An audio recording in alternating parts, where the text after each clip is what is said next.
Okay, so the second part of the series is going to talk about some of the work that it takes for breeding season.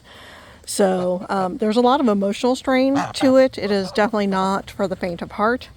I'm just showing you all my babies because this is why I do this every year. And every year, sometimes there are days where I wonder why I do it, and it's because I love them. Hi, Jessie.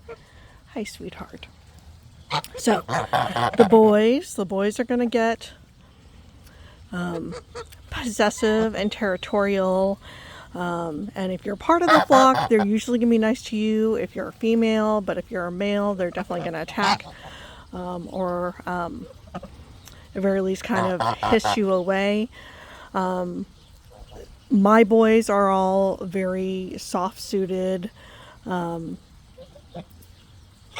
not overly aggressive males, though I have had them in the past.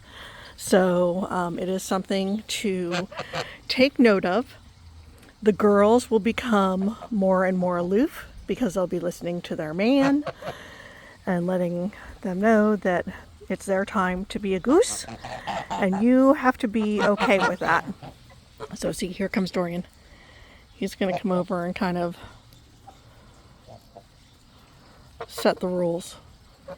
So, the second thing that you need to think about is if you're going to let them breed, if you have a male and a female, you have to decide whether or not you're going to let them do the work or if you're going to do the work.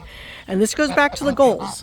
So, if you do not know if your babies are good sitters, and Sebastipoles typically are not, then you should be prepared to incubate. Or, yeah. There are some Sebastipoles that will sit through the whole process and demand sitting through the whole process, but it is just not that common. I've had girls that sat for 21 days and then gave up. So, you know, have an incubator ready is what I'm saying. So, I have had the privilege of doing both. My first set of geese was a Pomeranian Saddleback, my girl Buttercup, and her mate Belle accepted us into the flock, and they let us be a part of it. Buttercup was an excellent sitter. She waited till she got 13 eggs every time, and on day 28 they would hatch. She was just spot on with it.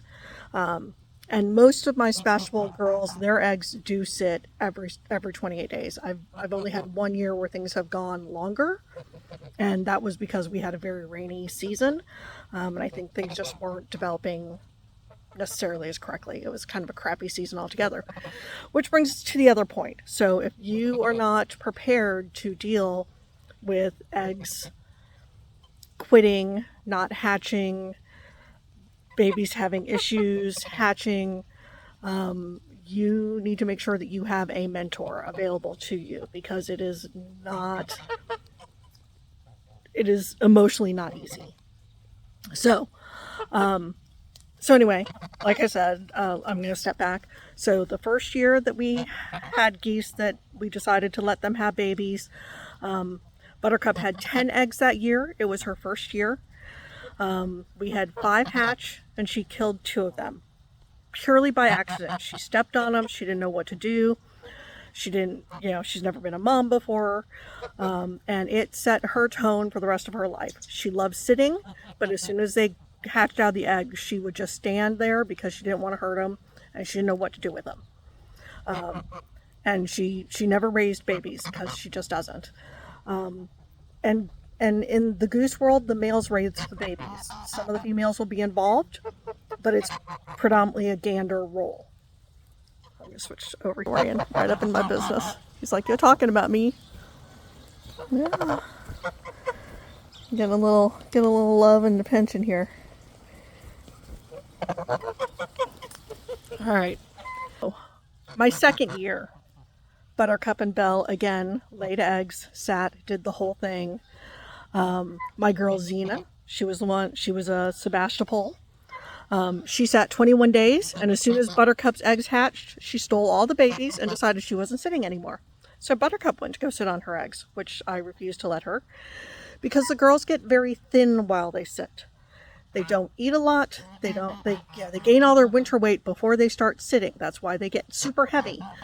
And then they stop eating, or they eat very, very little, and they melt all that weight off. So by the end of the 30 days, they're very, very thin. So it's just something that you have to be prepared for and know. The third year, I just decided I was incubating from then on out. So I collect eggs every single day. I mark them with the date. And then I do the rest of the process, and we will build those videos. I already have some up on my page, but there will be more this year.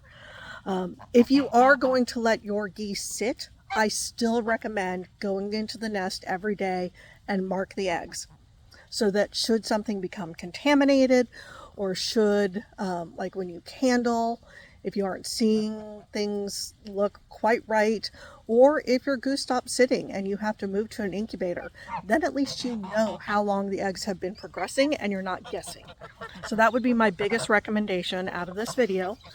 But give all of that a good hard thought, because it's 28 days of pure emotion. It's challenging. It's loving. Once you get those babies to hatch, it's so wonderful, but it is still a lot of work. There are people who are like, oh, I set and forget it, and I'm not one of those people. I talk to my babies from day one in the eggs. As soon as they go into the incubator, they start hearing me talk to them every day. So I'm probably a little more obsessive, but I love the breed, and I want the babies to be happy and healthy, and so I do everything I possibly can to make that happen. There will be future videos on all of this, and again, there are already a few videos on my page, so you can see those, and then we will build as we go. Send any questions that you want. I'm happy to answer.